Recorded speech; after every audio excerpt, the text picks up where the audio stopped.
নমস্কাৰ, আজি হৈছে 22 আগষ্ট শুক্ৰবাৰ। এই মুহূৰ্তত সমগ্ৰ ৰাজ্যবাসীৰ বাবে আহি পৰিছে আজি সন্ধিয়াৰ বহুকেইটা ডাঙৰ খবৰ। এই মুহূৰ্তত জনাইছো আজিৰ প্ৰথমটো খবৰেই সমগ্ৰ ৰাজ্যবাসীৰ বাবে এটি ডাঙৰ খবৰ, বিগ ব্ৰেকিং নিউজ। অসমীয়া গাঁৱলৈ নগাৰ উচ্ছেদৰ জাননী, নগাক সাহায্য কৰিবলৈ বাধ্য হৈছে এইবাৰ অসম আৰক্ষী। এই মুহূৰ্তৰ খবৰ জনাইছো, ডাঙৰ খবৰ সমগ্ৰ ৰাজ্যবাসীৰ বাবে। অসমীয়া গাঁৱলৈ নগাৰ উচ্ছেদৰ জাননী, নগাই উচ্ছেদৰ জাননী জাৰি কৰিছে অসমৰ লোকলৈ। উৰিয়ামঘাটৰ 1 নং চেতিয়া গাঁও, 2 নং চেতিয়া গাঁৱৰ বাসিন্দালৈ জাননী জাৰি কৰিছে এইবাৰ নগাই। আৰু নগাঁৱৰ 1 নং চেতিয়া গাঁৱৰ 8 ঘৰ, 2 নং চেতিয়া গাঁৱৰ 2 ঘৰলৈ জাননী এইবাৰ নগাৰ। 7 দিনৰ সময়সীমা বান্ধি দিছে 10 ঘৰৰ পৰিয়ালক আৰু ঘৰ খালী কৰি ভূমি মুকলি কৰি দিয়াৰ নিৰ্দেশ নগা চেয়াৰমেন আৰু গাঁওবুঢ়াৰ। আনহাতে নগাঁওক সাহায্য কৰিবলৈ বাধ্য হৈছে অসম আৰক্ষী। মুহূৰ্তৰ খবৰ জনাইছোঁ, বন বিষয়াক উচ্ছেদস্থলীত গছপুলি ৰোপণত বাধা দিয়া হৈছে আৰু অসম আৰক্ষীৰ সৈতে তৰ্কত লিপ্ত হৈছে একাংশ নগা। আৰু সীমান্তত নগাই হাতত তুলি লৈছে মাৰণাস্ত্ৰ, হাতে হাতে লাঠি জং লৈ আহিছে নগা। আৰু সীমান্তৰ মধুপুৰত নগাৰ বাধাৰ সন্মুখীন হৈছে এইবাৰ বন বিভাগ। উৰিয়ামঘাট সীমান্তত সংঘটিত হৈছে এই ভয়ংকৰ ঘটনা। এই মুহূৰ্তৰ খবৰ জনাইছোঁ সমগ্ৰ ৰাজ্যবাসীক, অসমীয়া গাঁৱলৈ এবাৰ নগাৰ উচ্ছেদৰ জাননী, নগাই উচ্ছেদৰ জাননী জাৰি কৰিছে অসমৰ লোকলৈ। উৰিয়ামঘাটৰ 1 নং চেতিয়া গাঁও আৰু 2 নং চেতিয়া গাঁৱৰ বাসিন্দালৈ জাননী জাৰি কৰিছে নগাৰ ফালৰ পৰা। নগৰ 1 নং চেতিয়া গাঁৱৰ 8 ঘৰ আৰু 2 নং চেতিয়া গাঁৱৰ 2 ঘৰলৈ জাননী জাৰি কৰিছে নগাৰ ফালৰ পৰা আৰু 7 দিনৰ সময়সীমা বান্ধি দিছে 10 ঘৰৰ পৰিয়ালক। এই মুহূৰ্তত জনাইছোঁ আজিৰ দ্বিতীয় নম্বৰ খবৰটো সমগ্ৰ ৰাজ্যবাসীৰ বাবে এটি ডাঙৰ খবৰ, বিগ ব্ৰেকিং নিউজ। আধাৰ কাৰ্ড নাই নেকি আপোনাৰ? ছেপ্টেম্বৰ মাহ হৈছে আধাৰ কাৰ্ড আবেদনৰ শেষ সময়সীমা। আপোনাৰ আধাৰ কাৰ্ড নাথাকিলে আপুনি এতিয়াই কৰক আবেদন, কিয়নো ছেপ্টেম্বৰ মাহ হৈছে আধাৰ কাৰ্ড আবেদনৰ শেষ সময়সীমা। এই মুহূৰ্তৰ খবৰ জনাইছোঁ SP অসম মিডিয়াৰ সমূহ দৰ্শকক, আধাৰ কাৰ্ডক লৈ মুখ্যমন্ত্ৰী ডক্টৰ হিমন্ত বিশ্ব শৰ্মাৰ এক ডাঙৰ ঘোষণা।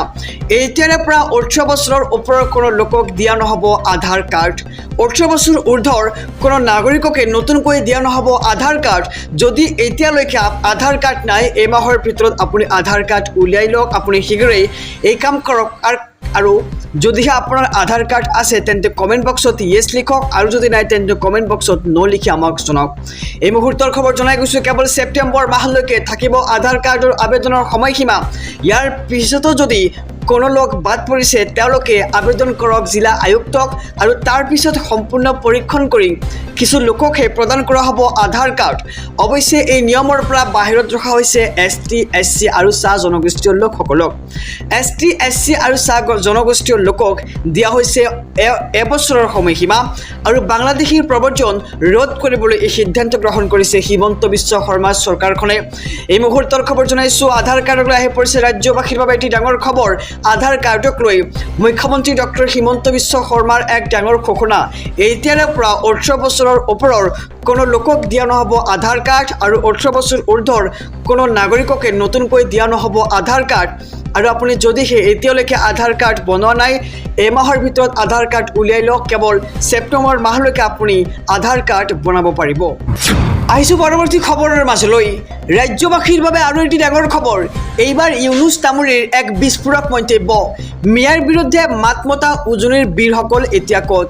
এবাৰ শৃংখল চিতুক তুলাধুনা ইউনুছ তামুলীৰ।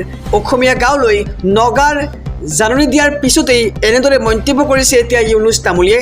এই মুহূৰ্তৰ খবৰ জনাইছোঁ, মিয়াৰ বিৰুদ্ধে মাত মতা উজনিৰ বীৰসকল এতিয়া ক'ত? দেশী জনগোষ্ঠীয় লোকক বাছৰ পৰা ৰখোৱা বীৰকেইজন এতিয়া ক'ত? প্ৰশ্ন কৰিছে ইউনুছ তামুলীয়ে। সেই বীৰকেইজন এতিয়া উৰিয়াম ঘাটলৈ যাওক। সকলোৱে মিলি বীৰসকলক আহ্বান জনাওক উৰিয়াম ঘাটলৈ যাবলৈ, আৰু বীৰসকলে নগাৰ আগ্ৰাসনৰ পৰা উৰিয়াম ঘাট বচাওক। আৰু যদি পাৰে উৰিয়াম ঘাটলৈ যাওক। হাঁহৰ ওপৰত শিয়াল ৰজা দেখাই একো লাভ নাই বুলি প্ৰকাৰ মন্তব্য আগবঢ়াইছে ইউনুছ তামুলীয়ে। য'ত নগাই আগ্ৰাসন দেখুৱাইছে তাত বীৰত্ব দেখুৱাওক। শৃংখল আৰু চিতুক তুলাধুনা এইবাৰ ইউনুছ তামুলীৰ। এই মুহূৰ্তৰ খবৰ জনাইছোঁ, মিয়াৰ বিৰুদ্ধে মাত মতা উজনিৰ বীৰসকল এতিয়া ক'ত? প্ৰশ্ন কৰিছে ইউনুছ তামুলীয়ে। দেশী জনগোষ্ঠীয় লোকক বাছৰ পৰা ৰখোৱা বীৰকেইজন এতিয়া ক'ত? সেই বীৰকেইজন এতিয়া উৰিয়াম ঘাটলৈ যাওক সকলোৱে মিলি বীৰসকলক আহ্বান জনাওক উৰিয়াম ঘাটলৈ যোৱাৰ বাবে আৰু বীৰসকলে নগাৰ আগ্ৰাসনৰ পৰা উৰিয়াম ঘাটক বচাওক আৰু নগাই যিহেতু অসমীয়াৰ গাঁৱলৈ অসমৰ কেইটামান ঘৰত জাননী জাৰি কৰিছে উচ্ছেদৰ বাবে আৰু ইয়াৰ পৰিপ্ৰেক্ষিতত কিন্তু ইউনুছ তামুলীয়ে আগবঢ়াইছে বিস্ফোৰক মন্তব্য যদি পাৰে উৰিয়াম ঘাটলৈ যাওক সেই বীৰ লাচিত সেনা আৰু হাঁহৰ ওপৰত শিয়াল ৰজাই দেখাই একো লাভ নাই বুলি এক প্ৰকাৰ মন্তব্য কৰিছে য'ত নগাই আগ্ৰাসন দেখুৱাইছে তাত বীৰত্ব দেখুৱাওক বুলি এক প্ৰকাৰ মন্তব্য আগবঢ়াইছে ইউনুছ তামুলীয়ে আহিছোঁ পৰৱৰ্তী খবৰৰ মাজলৈ ৰাজ্যবাসীৰ বাবে আৰু এটি ডাঙৰ খবৰ ভোট চুৰিক লৈ লোকসভাত উত্তপ্ত পৰিস্থিতি নৰেন্দ্ৰ মোদীৰ সন্মুখতে একাংশই দিলে ভোট চুৰিৰ শ্লোগান ভোট চুৰিক লৈ এবাৰ উত্তপ্ত হৈছে লোকসভাৰ পৰিস্থিতি প্ৰধানমন্ত্ৰী নৰেন্দ্ৰ মোদী উপস্থিত হোৱাৰ লগে লগে উত্তাল হল সদন আৰু ভোট চুৰি কৰি গাদী ৰক্ষা কৰা বুলি অভিযোগ বিৰোধীৰ ৰাহুল গান্ধীৰ অভিযোগৰ পিছতে এইবাৰ দেশজুৰি প্ৰতিক্ৰিয়াৰ সৃষ্টি হৈছে ভোট চুৰিৰ অভিযোগৰে সদন উত্তাল কৰি তুলিলে বিৰোধীয়ে আৰু ভোট চুৰি কৰি নিৰ্বাচন জয়ী হোৱাৰ অভিযোগ তুলিছিল ৰাহুল গান্ধীয়ে আৰু ইয়াৰ পিছতেই নৰেন্দ্ৰ মোদীৰ বিৰুদ্ধে উত্তাল হৈছে সদন আহিছোঁ পৰৱৰ্তী খবৰৰ মাজলৈ যিদৰে উচ্ছেদ কৰিছে সেইদৰে বিতৰণ কৰক মিয়াক অন্যথা আমি নিজেই ব্যৱস্থা ল'ম অসমীয়া যুৱ মঞ্চৰ গৰ্জন দেখিবলৈ পোৱা গৈছে এই মুহূৰ্তৰ খবৰ জনাইছোঁ সমূহ দৰ্শকক মিয়াৰ দপদপনি আৰু সহ্য কৰা নহ'ব প্ৰয়োজনত লোৱা হ'ব কঠোৰ ব্যৱস্থা মুখ্যমন্ত্ৰীলৈ আহ্বান যিদৰে উচ্ছেদ কৰিছে সেইদৰে বিতৰণ কৰক অন্যথা আমি আইন হাতত তুলি ল'বলৈ বাধ্য হ'ম অবৈধ যিসকল লোক আছে তেওঁলোক সঁচাকৈ ভয়ংকৰ জাতি তেওঁলোকক উচ্ছেদ কৰিছে কিন্তু পুনৰ ঘূৰি আহিব উজনিলৈ অসম সুৰক্ষাৰ বাবে আন্তঃৰাজ্যিক প্ৰাপত্ৰ প্ৰদানৰ দাবী অসমীয়া যুৱ মঞ্চৰ আৰু মিয়া মানে গৰুচৰ মিয়া মানে অনৈতিক কাম কৰা লোক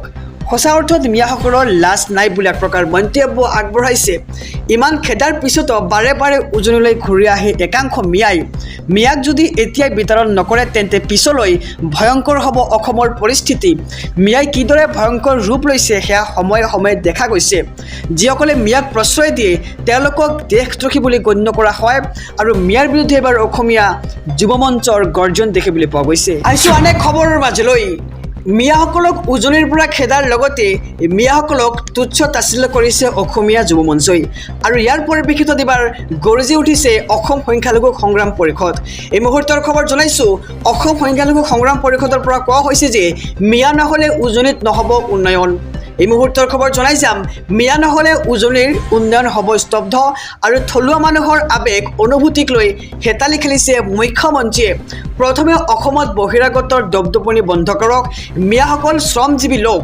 মিয়াসকলে ভাৰতৰ বিভিন্ন প্ৰান্তত বাস কৰি আছে কিন্তু মিয়াই উজনিক লক্ষ্য কৰি লোৱা নাই উজনি অসমৰ ভূমি কোনো মিয়াই ক্ৰয় কৰা নাই চিতু বৰুৱাৰ দৰে লোকে মিয়াৰ পৰা ধন দাবী কৰিছে চিতু বৰুৱাৰ দৰে ব্যক্তিক উদ্বন্ধালি বন্ধ কৰক আৰু চিতু বৰুৱাক আটক কৰাৰ পৰিৱৰ্তে ৰক্ষণাবেক্ষণহে দিছে চৰকাৰে কাৰোবাৰ যদি বৈধ নথিপত্ৰ নাই তদন্তৰ জৰিয়তে সমাধান কৰি উলিয়াওক বুলি এক প্ৰকাৰ মন্তব্য কৰিছে আৰু মিয়াক উজনিৰ পৰা খেদি পঠিওৱাৰ ফলত উজনি অসমৰ উন্নয়ন স্থগিত হৈছে শ্ৰমিকৰ অভাৱৰ বাবে ইটা ভাটা বন্ধ হৈ গৈছে মিয়া মুছলমানক উজনিৰ পৰা খেদি অসম ৰক্ষা কৰিব বিচাৰিছে ইয়াত আমাৰ আপত্তি আছে যদি সঁচাকৈয়ে অসম সুৰক্ষিত কৰিব বিচাৰিছে আইনৰ জৰিয়তে ইয়াৰ ব্যৱস্থা লওক অসমীয়াৰ যদি সুৰক্ষা বিচাৰিছে তেন্তে 6 জনগোষ্ঠীৰ সুৰক্ষাৰ ব্যৱস্থা কৰক অসম সংখ্যালঘু সংগ্ৰাম পৰিষদৰ এই গৰ্জন দেখিবলৈ পোৱা গৈছে আহিছোঁ আন এক খবৰৰ মাজলৈ সমাগত বিটিচি নিৰ্বাচনৰ পূৰ্বে দেখা গৈছে নিৰ্বাচনী হিংসা ভাঙি চুৰমাৰ কৰা হৈছে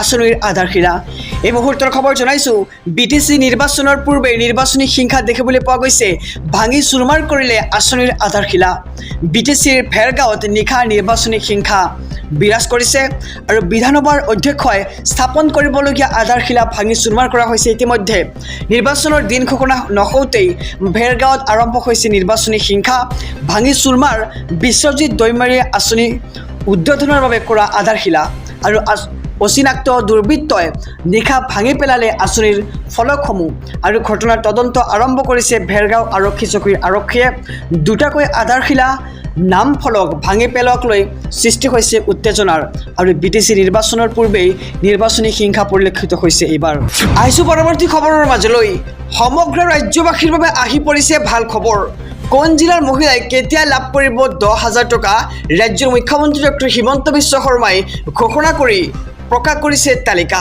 এই মুহূৰ্তৰ খবৰ জনাইছোঁ 22 আগষ্টৰ পৰা 28 ছেপ্টেম্বৰলৈ লাখ লাখ মহিলাই পাব এই টকা আৰু মুকলি হ'ল ধন বিতৰণৰ তাৰিখ। সাজু হ'ল সম্পূৰ্ণ তালিকা। 22 আগষ্টত নলবাৰীৰ মহিলাই লাভ কৰিব ধন। ইয়াৰ লগতে 23 আগষ্টত জাগিৰোডৰ মহিলাই লাভ কৰিব লাখপতি বাইদেউৰ ধন। 24 আগষ্টত মাৰ্ঘেৰিটাৰ মহিলাই পাব ধন। 25 আগষ্টত ধুবুৰীৰ মহিলাই লাভ কৰিব লাখপতি বাইদেউৰ ধন আৰু 1 ছেপ্টেম্বৰত পাথাৰকান্দিৰ মহিলাই লাভ কৰিব লাখপতি বাইদেউৰ ধন। গতিকে আপুনি কোন জিলাৰ পৰা চাই আছে আমাৰ কমেণ্ট বক্সত কমেণ্ট কৰি জনাওক। আৰু অহা 2 ছেপ্টেম্বৰত হোজাৰ মহিলাই লাভ কৰিব ধন। ইয়াৰ লগতে 3 ছেপ্টেম্বৰত জালুকবাৰী আৰু লাহৰীঘাটৰ মহিলাই লাভ কৰিব লাখপতি বাইদেউৰ ধন। ভাল খবৰ জনাইছোঁ সমগ্ৰ ৰাজ্যবাসীক। লগতে 4 ছেপ্টেম্বৰত ঢেকীয়াজুলিৰ মহিলাই লাভ কৰিব ধন। 6 ছেপ্টেম্বৰত মানকাছাৰৰ মহিলাই লাভ কৰিব ধন আৰু 16 ছেপ্টেম্বৰত গৌৰীপুৰৰ মহিলাই লাভ কৰিব ধন আৰু 25 ছেপ্টেম্বৰত বিশ্বনাথৰ মহিলাই পাব এই ধন আৰু 26 ছেপ্টেম্বৰত জোনাইৰ মহিলাই পাব ধন। ইয়াৰ লগতে 27 ছেপ্টেম্বৰত তিনিচুকীয়াৰ মহিলাই পাব এই ধন আৰু 28 ছেপ্টেম্বৰত ৰংখাঙৰ মহিলাই পাব এই ধন।